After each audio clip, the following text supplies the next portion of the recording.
मी आपल्या सर्वांचं मनापासून अभिनंदन करतो की आज जो मोर्चा आपण काढलेला आहे, निश्चितपणे त्या मोर्चामुळे ज्या ज्या लोकांनी नारी शक्ती वंदन विधेयकाला विरोध केला त्यांची झोप उडल्याशिवाय राहणार नाही।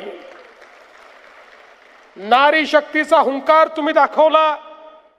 हजारोच्या संख्येनं ज्यावेळी रस्त्यावरनं तुम्ही चालत होतात त्यावेळी तो एक इशारा होता त्या सगळ्या विरोधकांना, ज्यांनी महिला अधिकाराची भ्रूण हत्या केली, ज्यांनी महिला अधिकार पायदळी तुडवले, ज्यांनी महिलांना मिळणारे अधिकार संपले म्हणून त्या ठिकाणी ढोल ताशे वाजवले, अशा सगळ्या लोकांना एक इशारा आज देण्याचं काम तुम्ही केलं।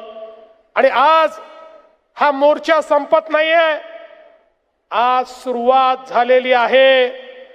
या निर्धाराची सुरुवात की जोपर्यंत या देशाच्या संसदेमध्ये आणि राज्यांच्या विधानसभेमध्ये आमच्या मातृशक्तीला स्थान मिळणार नाही तोपर्यंत आम्ही लढत राहणार, आम्ही तुम्हाला सोडणार नाही, हे स्थान मिळवल्याशिवाय थांबणार नाही।